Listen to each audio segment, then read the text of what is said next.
Apparently we have a voting season in the state of Minnesota.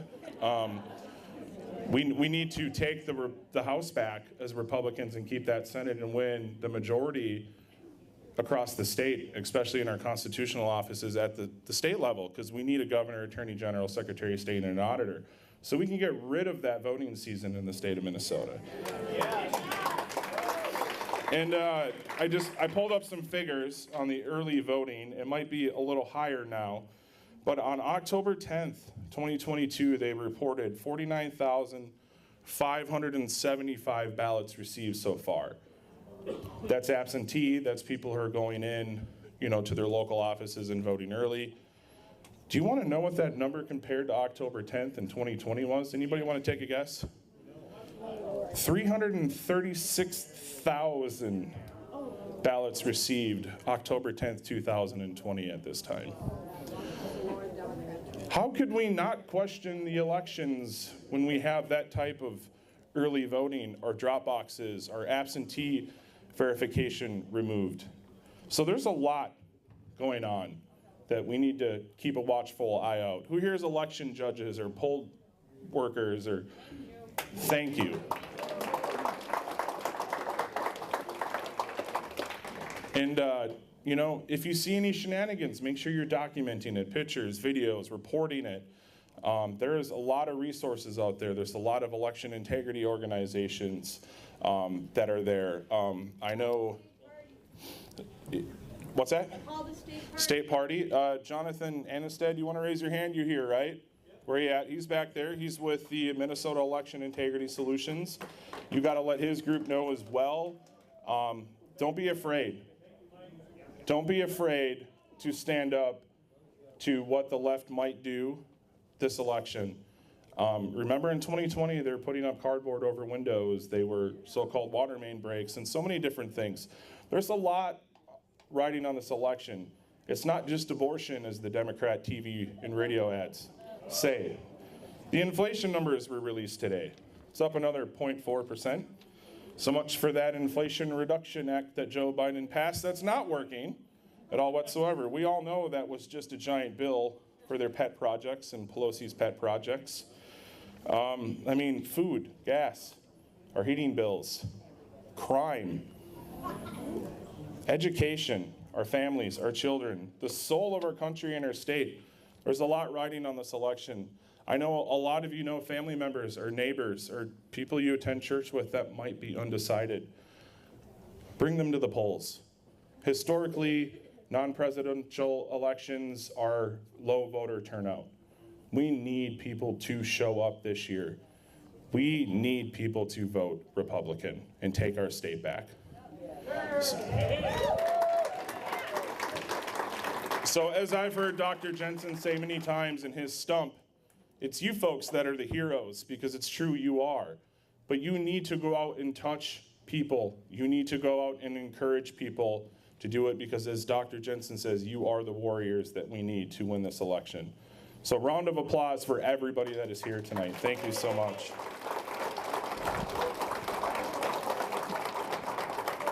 One last little piece of information I was going to say. I read, since Biden has taken office, real wages have fallen.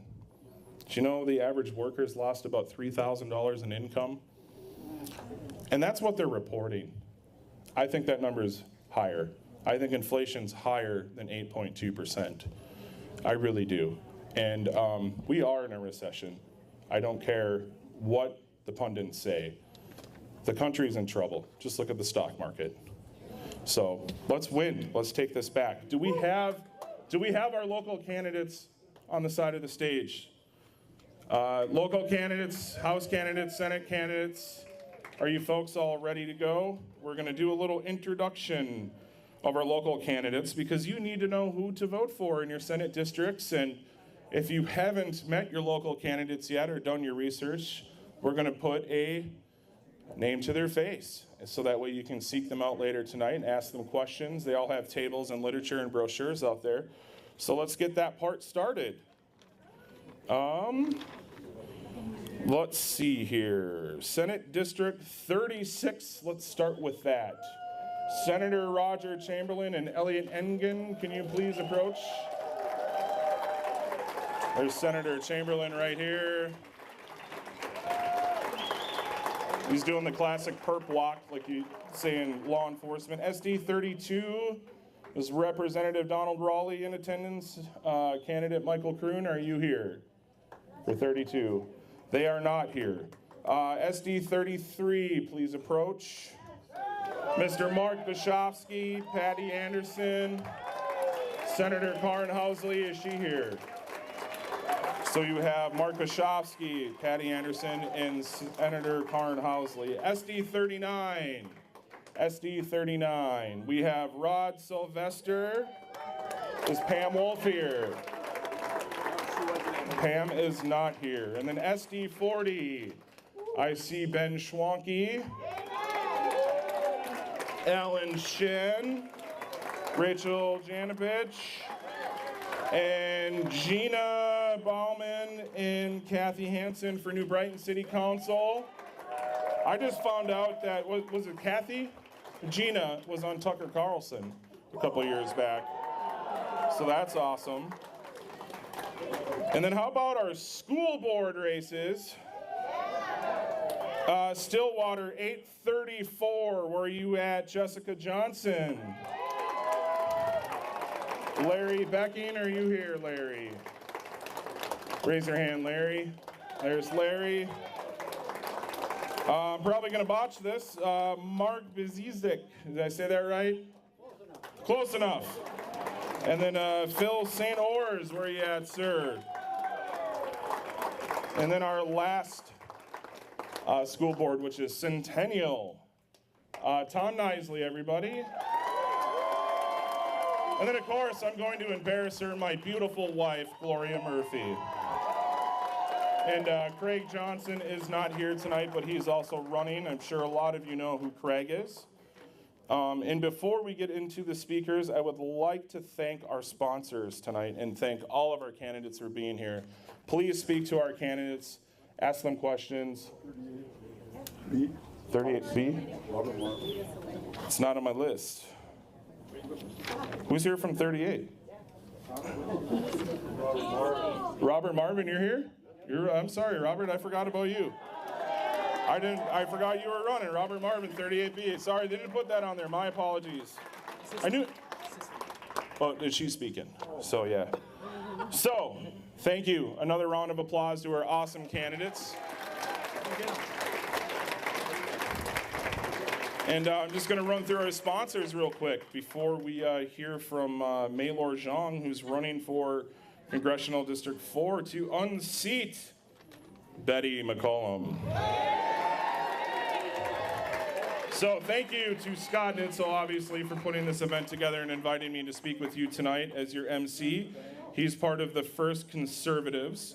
And of course, everybody, the Liberty Tea Party Patriots, Kush Minor, Ted Risdall, Dr. Stephen and Lori Jaska, Patty Anderson, Lori and Craig Carlson, Stacy and Jerry Schuler, Jean and Marcia Allstat, Manya and Scott Nitzel, and then, of course, our Senate districts 32, 33, 36, 39, and 40.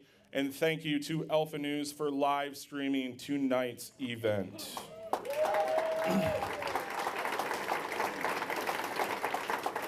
So, who here is in Congressional District 4 where you reside and vote? We need to take that seat back from good old Betty, don't we? I call her Do Nothing Betty because she doesn't do anything at all whatsoever. Where's May at? I saw her earlier. Everybody, I would like to introduce your next Congresswoman and first Hmong ever to be elected to congressional office, Ms. Maylor Zhang.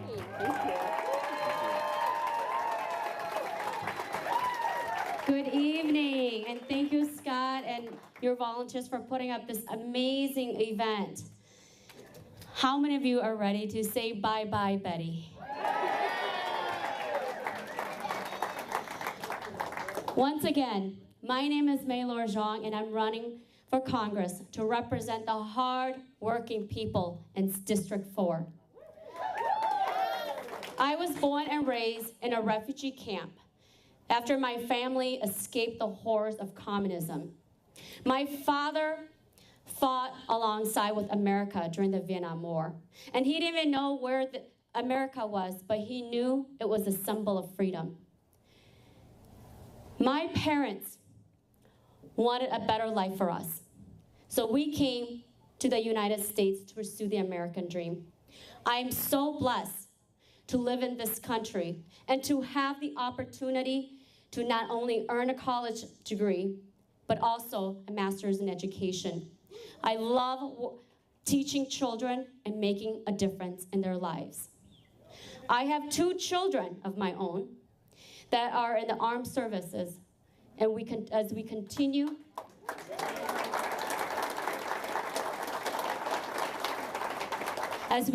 to give back to our country. Now, for the last 2 years, there has been a lot of things that we've gone through. We have seen a spike of violence and a rise in food and energy. And our local businesses failed because politicians picked winners and losers during the pandemic. Right. So many people watched their American dreams vanish before their eyes. And now we face global instability with the threat of war. And there is no clear vision for the future.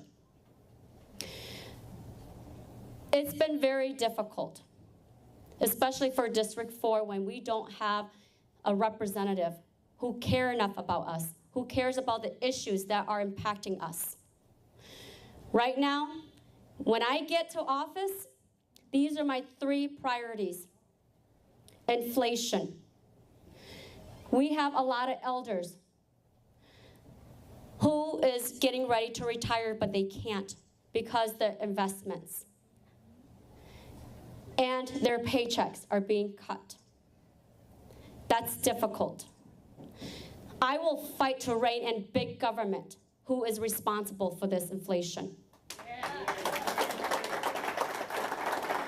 There has to be accountability in how they're using our tax dollars. And the reckless spending has to stop. Number 2, crime. I will fight against crime in our communities. We need to support our law enforcement. There's no more soft on crime anymore. Even our youth sees that there is no accountability, and they are turning into criminal activities, destroying their future, and we can't afford that.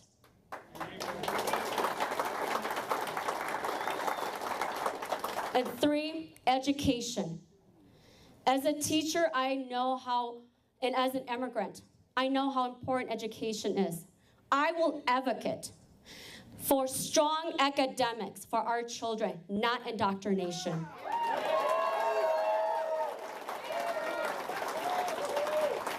I know the value of partnership between parents and teachers. That relationship is important. And parents need to get involved in their children's education. And we have to make sure that that happens.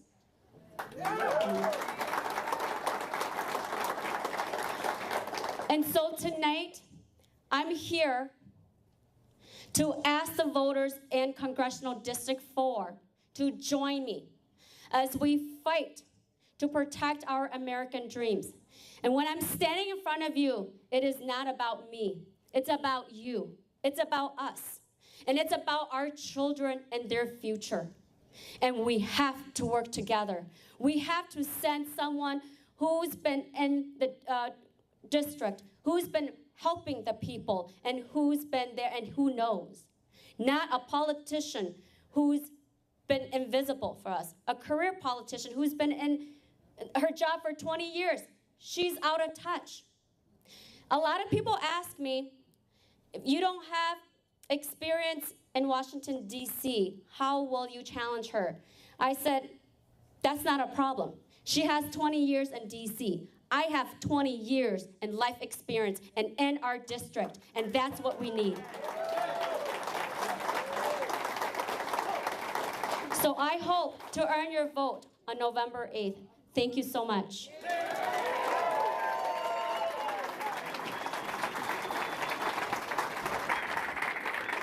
Your next Congresswoman for Congressional District 4, everybody, Maylor Zhang. Who noticed some good tunes and music when you're coming in and hanging out earlier? I would like to say thank you to Jake Nelson. Raise your hand over there, Jake, and his fiddle player, Ash St. John. For you don't know, Jake is a White Bear Lake native, and he's also an award-winning country music vocalist and guitar artist. He's won Song of the Year and Music Video of the Year, so give it up to Jake, everybody, for the songs. Jake's going to be playing more for us tonight after Dr. Jensen. He'll be speaking last, and so make sure you hang out, have some drinks at the bar, and make sure you tip your bartenders, everybody, right? And hang out, listen to some tunes with Jake and stuff. So, I know this is going to be an easy question. Who said the Minneapolis Police Department is rotten to the root? Who? Ilhan. This person needs no introduction who's next. But she is running against Ilhan Omar. And we need to get rid of Ilhan Omar. She's bad for Minneapolis. She's vulnerable, ladies and gentlemen. Don Samuels almost took her out in the primary. So where do you think those votes are going to go to? Your next Congresswoman from Congressional District 5, CC Davis. Thank you. Hello, hello, hello, hello. Welcome, welcome, welcome. What an absolute pleasure to be with you, to be a patriot, to be an American, and to be a Minnesotan, you guys. This is fantastic. This is about family and friends and Minnesotans and Americans.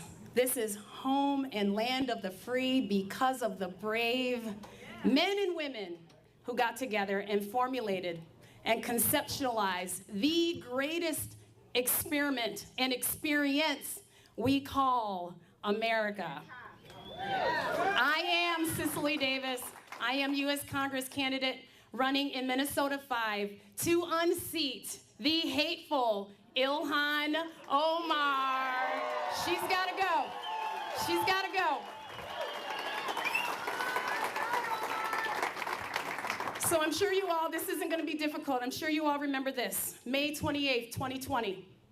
The visual of those black and whites in single file, filing out of the 3rd precinct in defeat because of the poor leadership and decision that was made. And as a result, there was something that ignited unrest all across of America. That started here in this state. And because of that, we have an obligation. We have an opportunity and we have an obligation to set this ship right and change that narrative. We can do it. As a result, we were deemed one murder short in 2021 of being Murderapolis again. When I woke up last Friday, 71 murders in the city of Minneapolis. We will, if we continue on that trajectory, beat those numbers and be called again Murderapolis. We can't have it. He talked about inflation being up another 1.4%. It was 1.4% when the previous administration left office. We can absolutely do better. So we are suffering under massive leadership failure under the Biden administration, and of course, in CD5 under Ilhan Omar, who does absolutely nothing but spew hate and divisive rhetoric, pitting one community against another.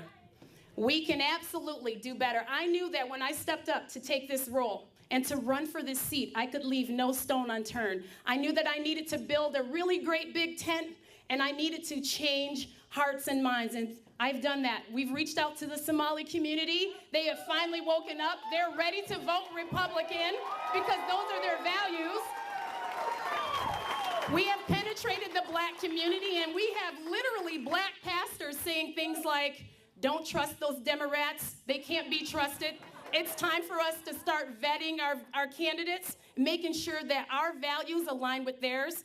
things are changing, but it takes a tireless retail candidacy. You have to get out there. You have to knock on doors, and you've got to engage in those conversations. You have to pet dogs and hold babies and accept candy and eat food and eat cake and do whatever you have to do to change heart and mind, because freedom is too high a price to pay.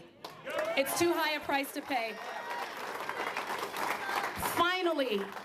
Finally, conservative Republicans are getting the credit we deserve. We are the party that actually care for individuals and families and community and businesses. We are the party that are the real adults in the room. We are what's best for America. Aren't you proud to be considered conservative America? Aren't you proud?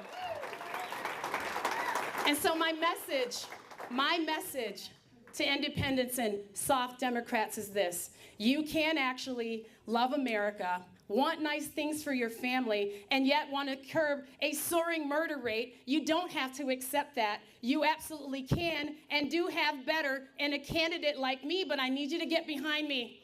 I need you to believe in this American experiment. I need you to believe in this red, white, and blue flag. I need you to believe when you hear that anthem that it's real and it absolutely applies to you.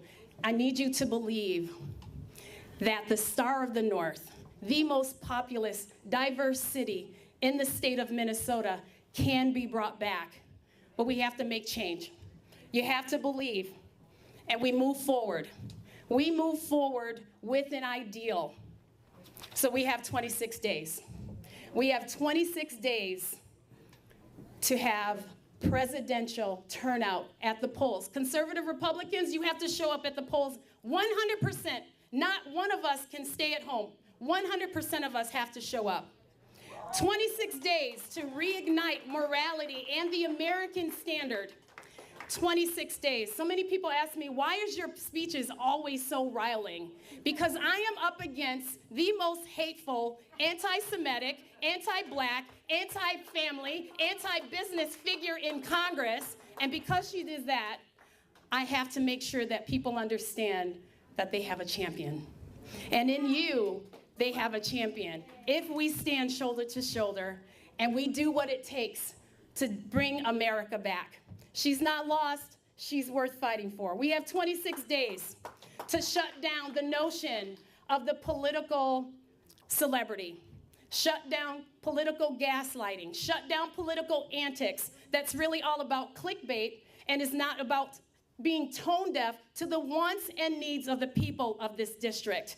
No longer will Minnesota be flyover country. They're talking about us now. They're talking about us, and they recognize in 2024, we're going to have to visit Minnesota and visit it often, because those people there are serious about politics. They are serious about their love for America. And so I leave you with this. Get off the sidelines if you're on the sidelines. If you've knocked on the door, I want you to find another one. Grab somebody, grab two people, take a dog to the polls. I don't care. Let's just make sure that we do what it takes to grab hold and position, to grab possession of this amazing, God-fearing country and the distinct right to self-determine. The greatest country ever conceptualized. And so I say to you, congratulations. Because if you identify today as an American, you are privileged. You are privileged, you have American privilege, and you can now use your voice and your vote to win America back. So I say to you, let's do this for CD 1, 2, 3, 4, 5, 6, 7, and 8, all the statewide candidates. Let's do this for the state of Minnesota, and let's do this for America. God bless you guys. Let's go.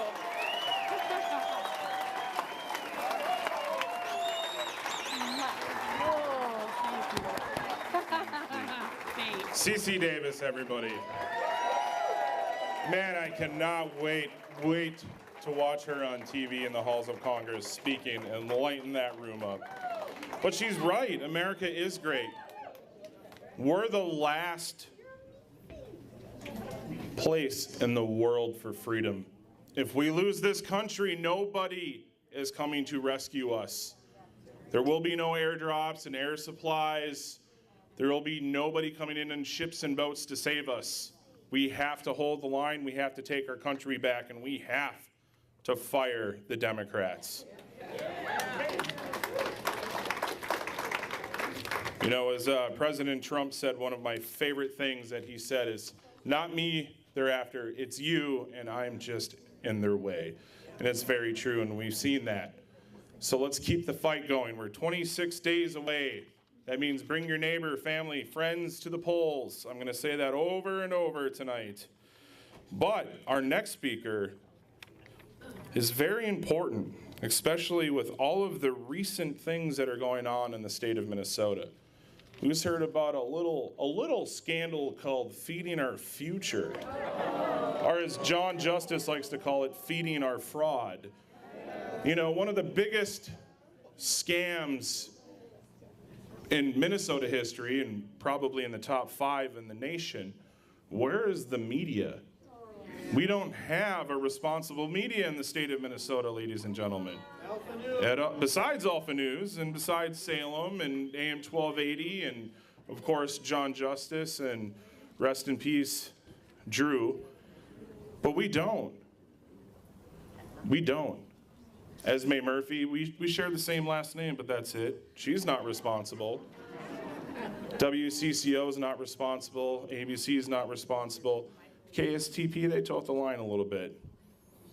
But we have to be our own media, and that's what we have to do. And we're going to get silenced on social media, and Twitter and Facebook. That's why I call it socialist media, because that's what it really is. But the state auditor's position is very important. They are our checks and balances in Minnesota government. Ryan Wilson is our next speaker, who's going to bring order to the chaos in the state of Minnesota. He's going to audit the government. When was the last time the government audited itself? Everybody, Ryan Wilson, your next Minnesota State Auditor. All right. What an act to follow. So I got a quick 30-minute talk on government accounting standards, and then we'll move on. So, I'm Ryan Wilson, and I'm running for state auditor. And when we got in this race, you know, we asked a simple question: where did the money go? Right?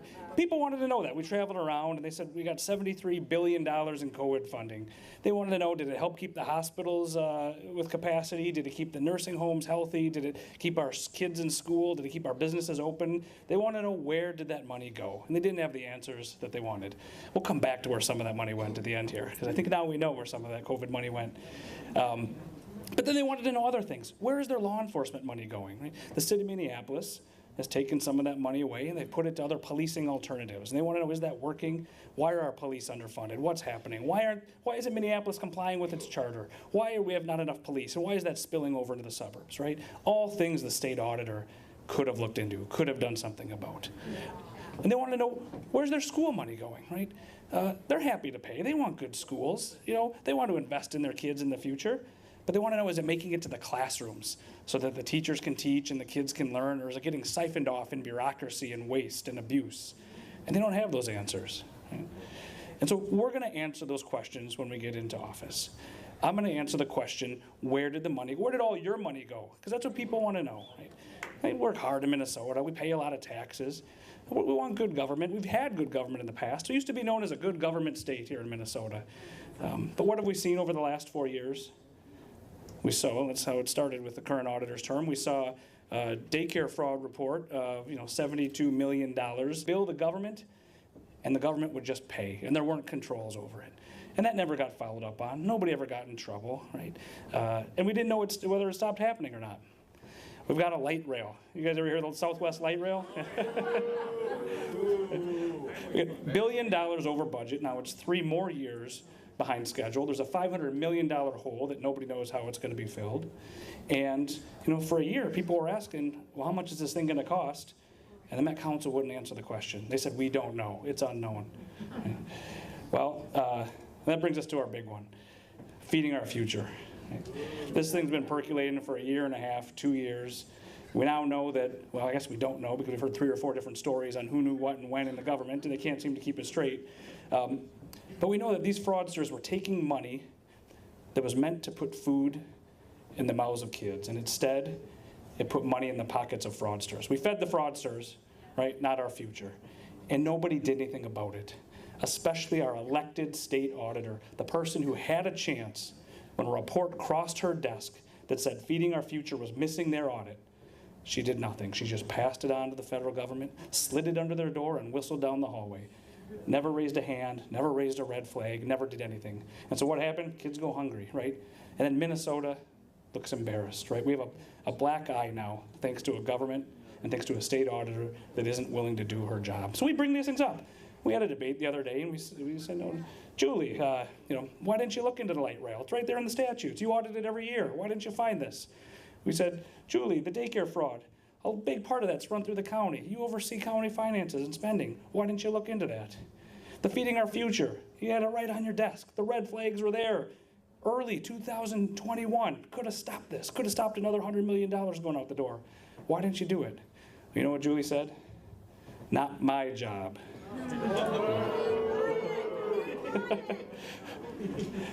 Well, you know what? Come November 8th, me, you, all of Minnesota, we're going to make it not Julie's job.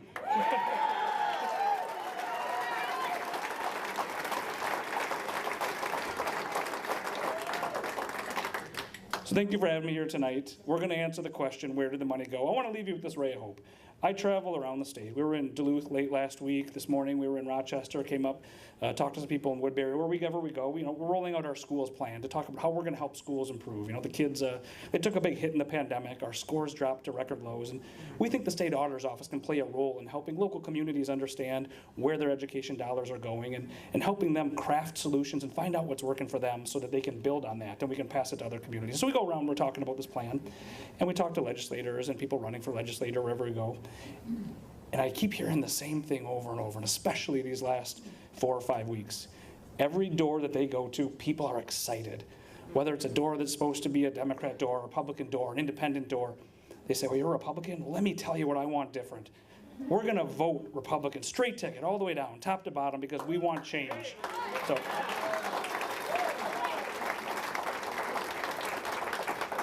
There is a majority in Minnesota that's not silent anymore, that wants to speak out, that wants Minnesota to get back on track, and they're ready to vote in November. They're ready to turn Minnesota back around, and tonight we have the slate of candidates that are going to do that. So thank you for having me here tonight. Appreciate it. Have a good night. Ryan Wilson, everybody, your next state auditor. It's amazing. The auditor's race never used to get attention. And I'm so glad that it is, because it's an important government position. And, Kim is going to talk about what I'm going to say next, but, the auditor is part of the executive council to the governor, and Kim will touch on that a little bit. Secretary of State, everybody, oversees our election and our businesses in the state of Minnesota. It's a very important position, just like auditor and governor and attorney general. Kim Crockett is going to take our elections back and make our businesses run smoother and better in the state of Minnesota. As your next Secretary of State, I would like to welcome Kim Crockett to the stage, please.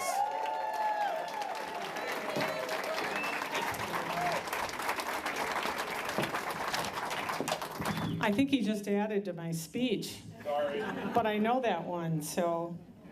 Hey, being a well-informed voter is a challenge, because finding a good debate these days is just getting harder and harder, especially when your opponent cancels scheduled events.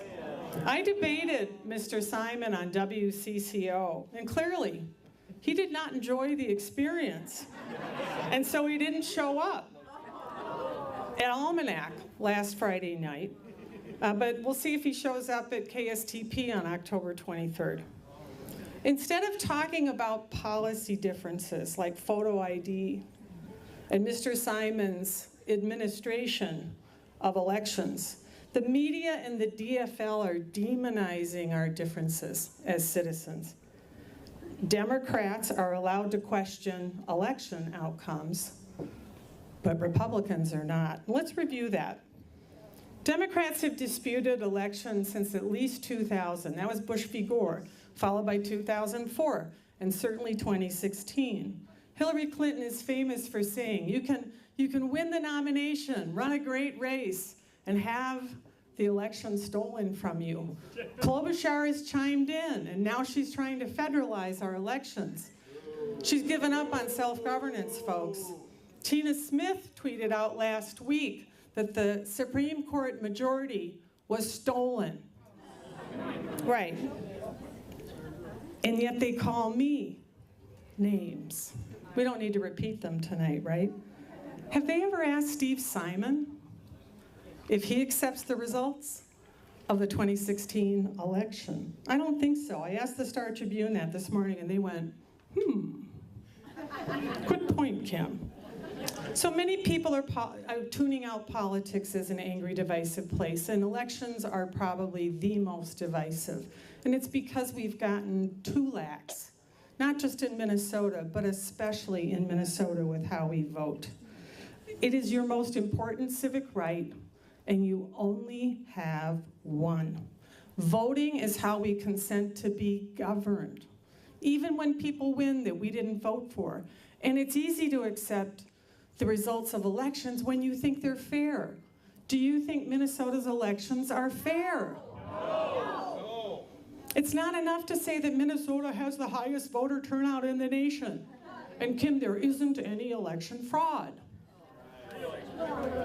As if that ends the conversation. No, it's time to take a fresh look at how we vote, how we count the vote, and that's why I'm running to be your next Secretary of State. It shouldn't be a partisan offense, folks. I want everybody, Democrats, Republicans, Pop Party people, whatever, to be confident in the outcome. The Democrats have held that office for almost 16 years. Secretary Simon has dominated election policy since 2004 when he was in the House, and now for 8 years as Secretary of State. He has a strong point of view favoring a move away from voting together on election day to this absentee, bureaucratic, 46 days. I'm the one that called it voting season first, guys. Yeah, the land of 10,000 close elections where voting season seems longer than fishing season, right? Do you think Steve Simon's approach respects your vote? No. I didn't think so. So, Mr. Simon and the media are not listening to voters. They want to deny our concerns. I want to strike a better balance between convenience and ballot security. And that requires better election laws. And we can do that. So, even with a massive national media campaign against me, and millions, you guys, millions of dollars being spent against me, I am neck and neck with Simon, if not better. Now, I know you're tired of seeing my face, like every day. The TV attack ads, right? Those charming mailers that you keep getting in your mailbox, and the digital war against me. So if you want to help me punch back, you can find me at kimsos.com. Elected officials become corrupt or indifferent when they're in office for too long. So I think it's time for a new Secretary of State. What do you say? Thank you. Now, do you want me to talk about the Executive Council as a public service announcement, Mr. Murphy? Okay, so this is what Mike was talking about. Because you know me, I'm a policy geek. There are 5 constitutional officers in Minnesota: governor, lieutenant governor, secretary of state. Sorry, it comes after the governor, and then the attorney general, Jim, wherever you are, and then the state auditor. That's how it's listed in our Constitution. They formed something called the Executive Council. And what did the Executive Council do? They shut us down, and they did it over and over and over again.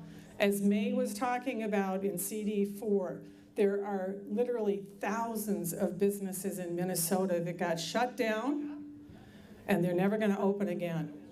So that's what Mike meant. And go out and tell people that those constitutional officers have a lot of power, probably too much, under emergency powers. We're going to fix that.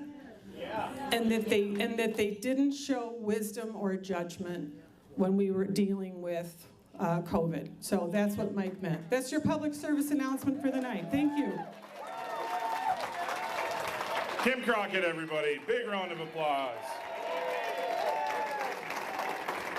Who's tired of crime? Who's tired of turning your TV on, reading your paper if you still get that, or, you know, flipping in your email and you see another article from the Center of American Experiment about crime, or checking Alpha News and you see more crime? You know they have a whole page dedicated to crime. Are you sick and tired of the Attorney General, Keith Ellison? I call him Antifa Keith, by the way. That's my nickname for him. Our Antifa General, as some people call him, because you remember he took that book with that picture with the Antifa book. But who's tired of our Attorney General not doing his job and actually prosecuting crimes? He should be going after feeding our future instead of putting police officers in prison or small business owners. We need a new Attorney General desperately, don't we, ladies and gentlemen? Somebody who is not a career politician like Keith Ellison has been for decades. I would like to introduce Jim Schultz, your next Attorney General, who will, like Ryan Wilson, also bring order to the chaos in the state of Minnesota. I take it everybody is ready to retire Keith Ellison in 2022? Is that right? Before I say too much here, I want to introduce two very special people. The first is my Uncle Jim, Uncle Jim Schultz. He's also Jim Schultz over here. My dad passed away 7 years ago from Parkinson's, and my Uncle Jim's been driving me around this whole race, thousands of miles around the state. He's been a second father to me, and so let's give him a round of applause here.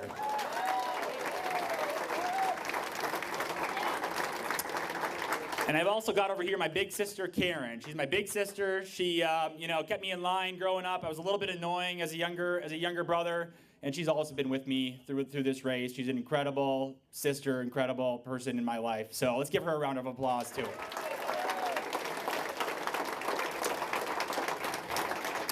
We have to remember where we come from in life. And I'm a fifth-generation Minnesotan. My great-great-grandfather came here in 1875. He was a Civil War veteran, fought for the Union, settled ultimately not too far from here in Cambridge, actually. And I love this state. I love this state. My love for this state goes bone deep. And I don't know about you, but I feel like we're losing the state we have known and loved. Everybody feel that? And no person is more responsible for that than Keith Ellison. We have an Attorney General, the chief law enforcement officer of our state, who backs defunding the police. He backs defunding the police while there's 100 murders in Minneapolis, 650 carjackings, crime and violence bleeding out to the suburbs and the rest of the state. That is an outrage and a disgrace. And I will tell you that in 2022, Minnesota voters are going to make their voices heard, that we will not accept the crime and violence on our streets.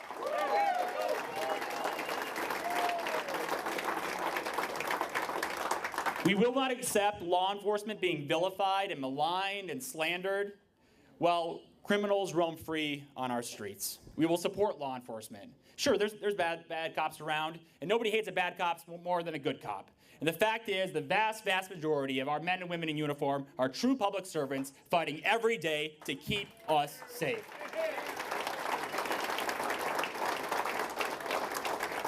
So we're going to support them.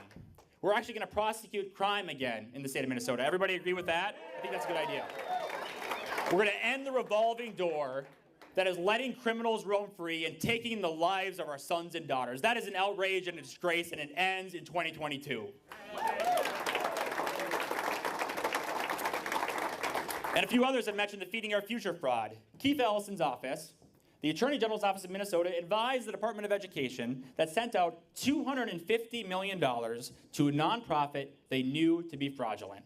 They were so confident that it was fraudulent, they notified the FBI in April of 2021, and they still sent out tens of millions of dollars. And then they lied about it. First they said a judge made him do it, then that was turned out to be completely false. Then they said the FBI made him do it. I will tell you, the FBI does not tell the victims of theft to send out $200 million to the thieves. They don't do that. That doesn't happen.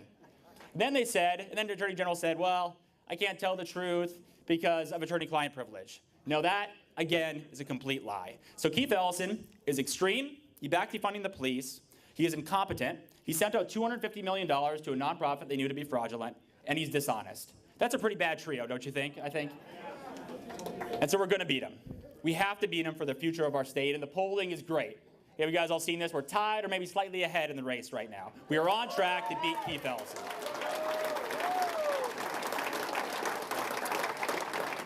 And we have to beat Keith Ellison. I tell my team every day, failure is not an option. Failure is not an option. This is our moment. If we don't turn it around in our state now, our state isn't for a dark future. We have to win for the future of our state.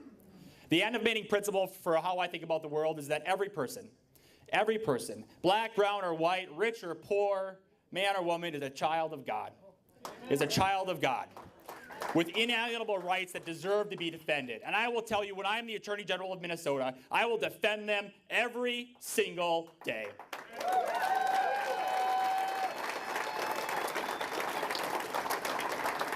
This is our moment in 2022. I need you to knock on as many doors as possible, talk to as many friends as possible. If you've got a little bit of money, we would take that too as well. Because this is our moment. We have to get it done in 22. Failure is not an option. Join with us. God bless you. Thank you all. Jim Schultz, everybody. Let's fire Keith Ellison once and for all. I'm just going to talk for a few more minutes. If you cheer, I will stand up here longer. So Dr. Jensen will be our next speaker after I make a couple more announcements, and then we're going to have Jake kick it off with some more music. So make sure you stick around, network with each other, talk to each other, meet the candidates, meet your local candidates, but we can't forget about the other candidates that aren't here for our congressional races, such as Tyler Kistner in Congressional District 2. We gotta fire Angie Craig, and he had a great debate today, if you haven't seen that. We're gonna re-elect Congressman Emmer in CD6, Congresswoman Fischbach in CD7, Congressman Pete Stauber in CD8, and Congressman Brad Finstad in CD1. And then in 2024, we're gonna fire Amy Klobuchar. We're gonna take the White House back and finally put Biden in that nursing home where he belongs. Man, that guy gets worse and worse every day. Seriously, I'm done making jokes about it. It's so sad and sickening. And in 2026, we're gonna fire Tina Smith. She's next on that list. We got a lot of work ahead of us, ladies and gentlemen. So please, I beg you, do not go back and sit on the couch and fall asleep again. It took a long time for everybody to wake up and that silent majority to finally be in this room tonight. And there are thousands of you across the state and in this country as well. We need you next year, even though 2023 is not an election year. But we have our state central committee. If you're a delegate, we need new people to be on the state central committee for the Republican Party in Minnesota. We will be electing delegates again in 2024. We need you to stay awake and stay active. Help your candidates win, and even help them while they're in office. There's victory offices all over the state, and candidates in the victory offices need your help. There's one in my city of Lexington, which Mary Amlaw runs, in CD6. I believe there's one in 4 now. Correct me if I'm wrong. Yep, White Bear Avenue, there's one in 4. There's one in Minneapolis in CD5. There's all over the state. Our candidates need help, not only financially in these last few weeks, if you can make any donations to any of your local candidates or statewide candidates, but they need more than money right now. They need your prayers for one, but they also need lit droppers. They need door knockers. They need phone callers. You can get trained in on Red Dialer. It's very easy to make phone calls. You can do it at your victory office, or you can even do it in your own home, in your pajamas if you want to. That's how easy it is. So we need people to lit drop and door knock and phone call It's very important. So can you folks please help your candidates and our statewide candidates get elected? Can you do that? Can you get your friends, family, and neighbors to help take the state of Minnesota back? That way we can have a Republican majority in our House, have a more Republican majority in our Senate. We can take our statewide offices back, and then we can fix Minnesota once and for all. So please, we need you to do that. We really do. And I would like to thank our event sponsors again. And there are 2 giant signs in the back that say Tim Walz lies on them. Or Walz failed. Well, he lied too. Walz failed. Don't take that one though. Our entertainment for the night, Jake, has deemed that sign in the corner over there his. So there's 2 Walz failed signs in the back. Those are up for the taking. There's also a huge pile of Dr. Scott Jensen and Matt Burke door hangers over there at the front. So please take some of those with you so you can go hand them out in your neighborhoods when you're lit dropping. But Tim Walz does lie. He lied about feeding our future, and the judge proved him wrong.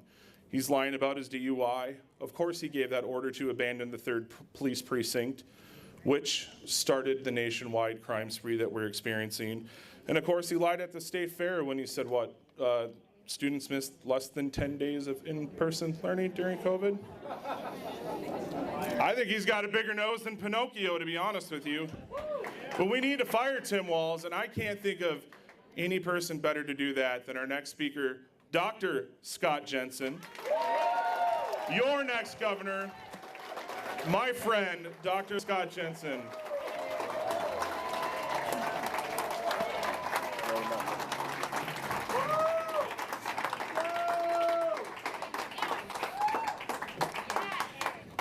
Ask yourself, why are you here? Ask yourself why people across the state, in the morning when they get up and at night when they go to bed, they fold their hands together and they pray like they haven't prayed in a long, long time. We are here because the words of Esther 4:14 hearken to all of us. Have you considered you're in the position you're in for such a time as this? America is bleeding, and we've got to stop the hemorrhage. That's why we're here.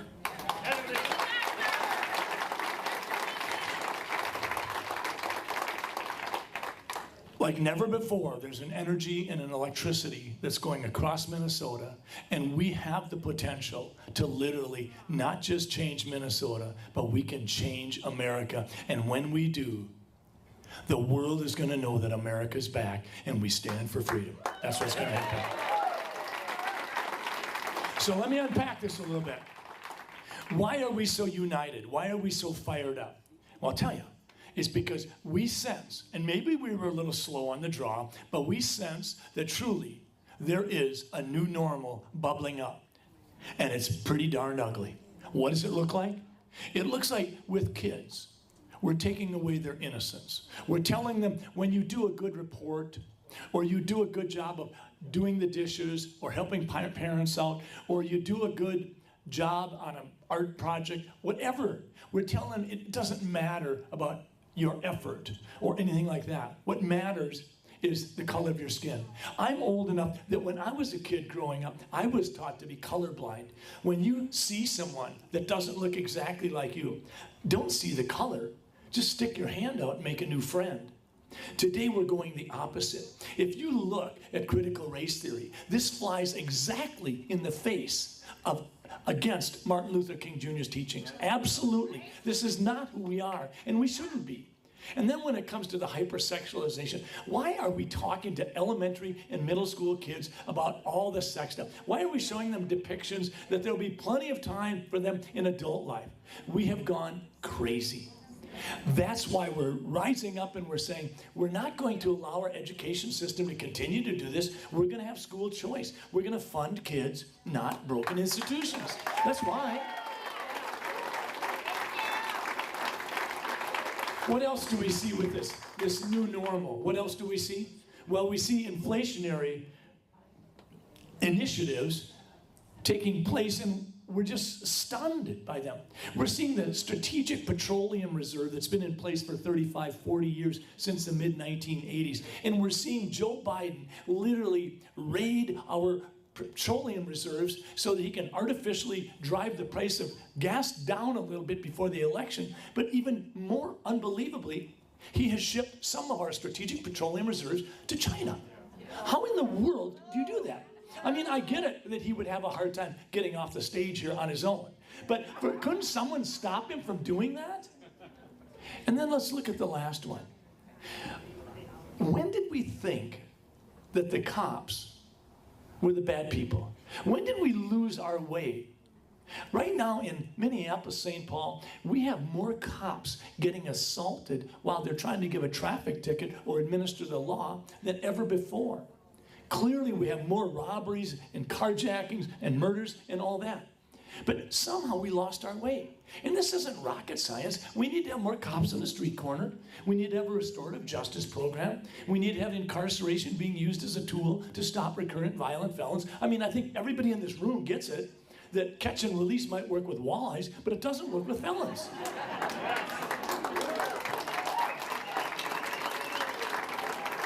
We need to make certain that judges and prosecuting attorneys understand that mandated minimum sentences mean just that. When a judge makes a deviation from the sentence, 43% of the time, they move the sentence downwards, and less than 1% of the time do they move it up. Jacob Gunn, about 4 or 5 months, was sentenced. He shot 3 times into a Suburban kind of vehicle. A 1 and a 4-year-old were in the vehicle. Fortunately, they weren't hurt. He was up for 17 years, 2 felons. 17 years, 2 felons. The prosecuting attorney and the judge decided to plea bargain the 17 years and the 2 felonies down to 4 months. And then the judge said, I'm going to have you serve the 4 months in house arrest. Tell me where the deterrent is. Tell me where that deterrent is. That is the new normal that harkens to us, and we say, okay, not only are we going to remember the words of Esther 4:14 for such a time as this, we are going to go to the words in Hebrews 4:14 where it says, hold fast to the beliefs you profess. What are they saying there? They're saying you've got a moral compass. Don't let go of your moral compass. That's what's happening. In America, we need to be conservatives. Conservative means conservare in Latin, and it means to safeguard. We have got to safeguard the things that have made this nation great. I'm old enough that I got into politics because of a guy named Ronald Reagan. And I remember what he stood for. He said, we're going to take care of faith and family and freedom. We're going to recognize that our founding fathers had a tremendous amount of wisdom. We're going to have lower taxes, less government, and we're going to protect life.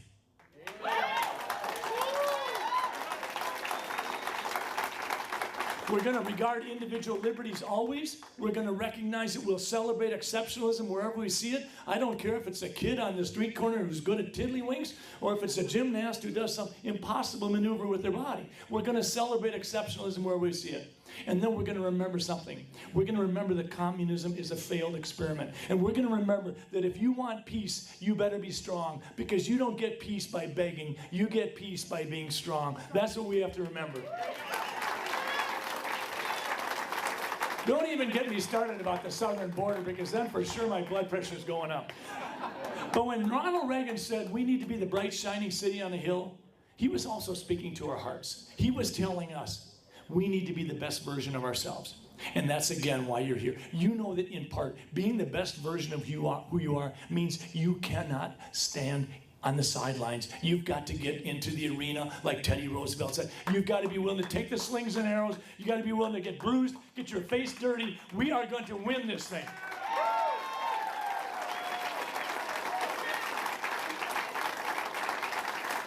But I'll tell you what, we're not talking about enough.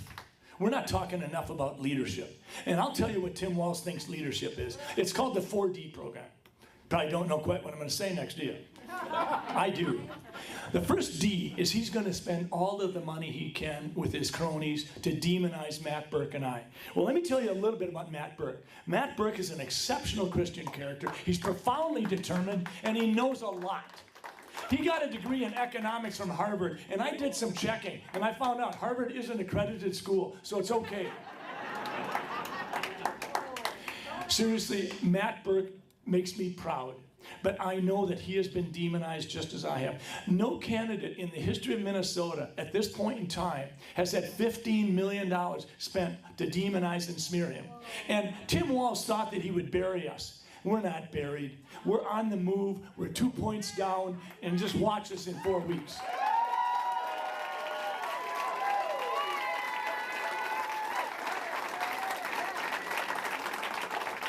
So Tim Walz is going to demonize us. And you know what he's going to try to do to the voters of Minnesota? He's going to try to distract you. He's going to say, this is the bright, shiny object right here. This is all that matters. When the fact of the matter is, it doesn't matter at all. What matters is inflation, crime, education. He's going to try to distract you. And he's going to try to dodge his responsibility. I don't quite know how you get to be a school teacher in a smaller community, drive 96 miles an hour, have a blood alcohol of 0.13, and end up with a reckless driving charge and have everybody forget it. I don't know how that happens, but Tim Walz is slippery. I don't know how you get to be the highest enlisted officer in the National Guard with your battalion, and then when you find out that you're being deployed to Iraq, you say, oh, by the way, folks, I'm out of here. I don't know how 15 years later you still have some deep, unseated, unexplored problem with the National Guard, the unit you worked with, so that you don't give them the chance that what they could do. They could have stopped the lawlessness that bred across our whole nation. But Tim Walz has a problem with the National Guard. So when he finally does put him out, he says, what do you want me to do? Put a bunch of 19-year-old cooks out on the street who wouldn't know what to do without a mission? Tim Walz, shame on you. These are the people who look to you for leadership. Shame on you. Tim Walz, arguably, you are the godfather of the crime epidemic that swept our nation.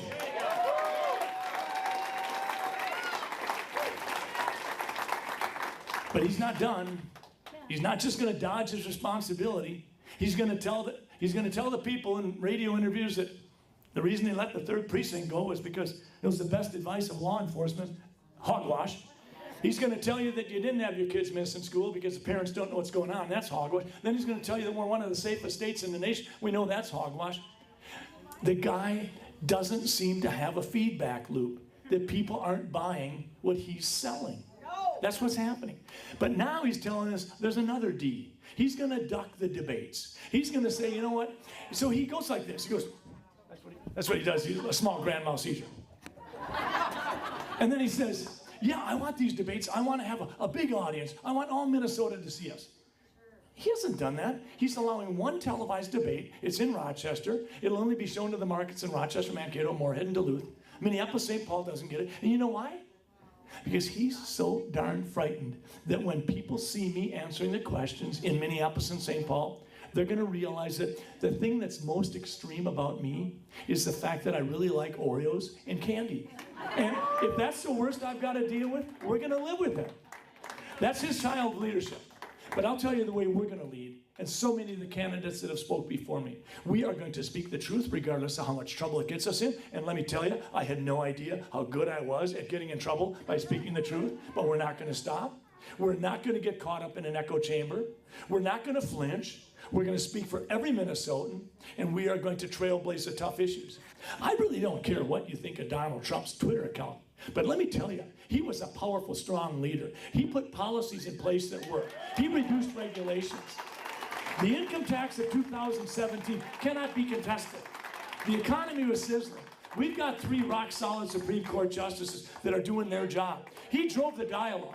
When he took on NAFTA, the Democrats and the Republicans alike said, you can't do that. But when he was done with it, the Democrats and the Republicans alike said, wow, that's better. When he went after NATO and went after Germany and said, you're not paying your fair share, you know what they did?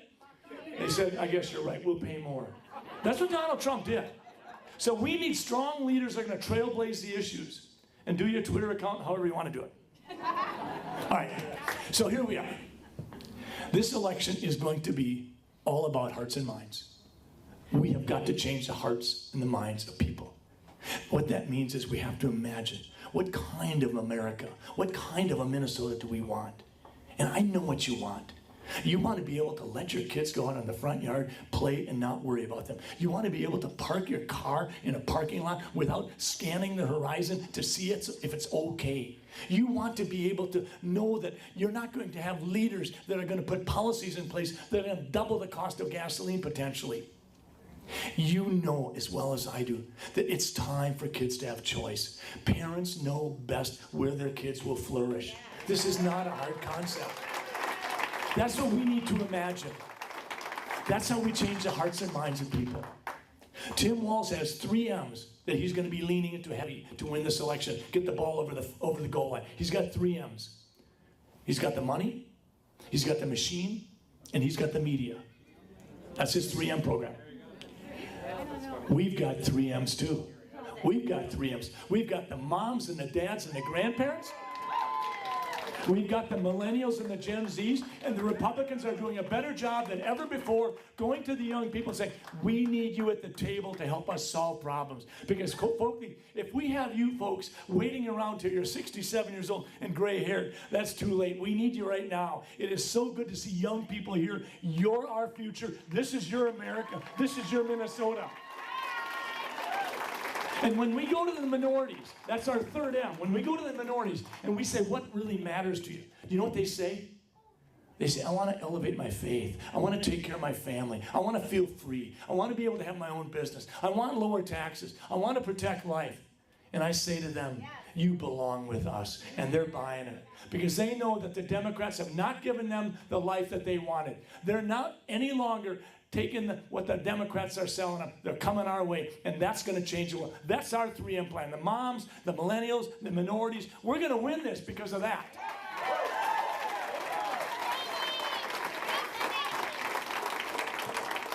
So how do we do it? How do we do it? Well, we've got to take it to Tim Walz. We've got to be willing to talk to 3 to 5 people every day. We don't have to pontificate or try to hammer the right answers at them. We have to ask them questions. Ask people this. Do you feel safer than you did 3 years ago? Are you better off 3 years than you were 3 years ago? Do you want 4 more years like the last 4 years? And you know the answers to those questions. And when you ask people that, they'll start to pay attention. And that's your opportunity. You say, we can do this better. Minnesota can be so much better. Let's not settle for just getting by. Let's be the best. Let's have the best education system. Let's not just say we're not going to pay double tax on Social Security. Let's have the hard conversation. Let's talk about, could we get rid of our personal income tax? We got a $10 billion surplus. We could cut our spending down by 10%. We could cap our expenses for 3 more years. We could use the $10 billion surplus to backfill, and we would be reducing all of our income tax brackets in Minnesota by 50%. We'd be halfway there, and we could maybe get the rest of the way there as well. We can't do it if we never talk about it. We don't know if we can do it, but we've got to lead and trailblaze the tough issues. That's why we have to have school choice. That's why we have to rewrite the emergency powers, because we never want to labor under an emperor again. That's why we have photo ID.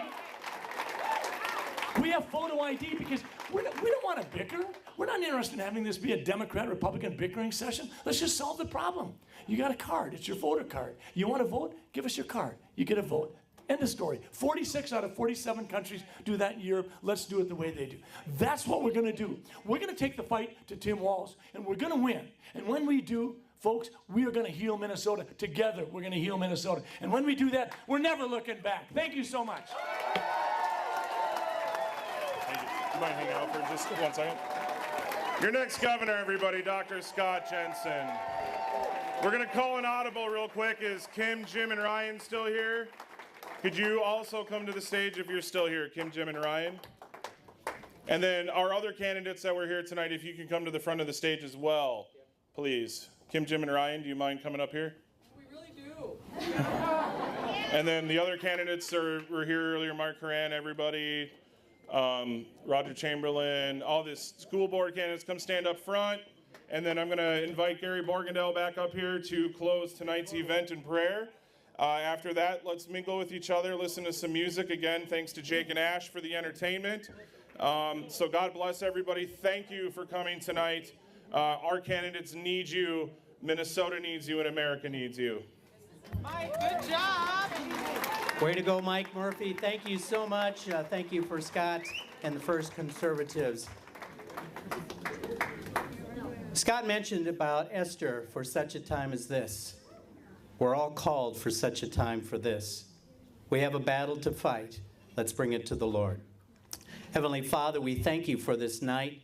We thank you for these candidates that step forward to come forth with freedom that they want to bring to the state of Minnesota. We ask your guidance and protection on all of them for this last 28 days.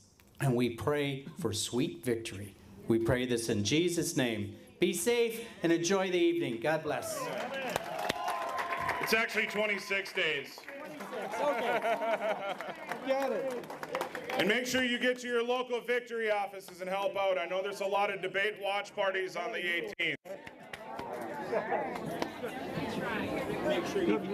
Jake, it's all you. Good. That is good.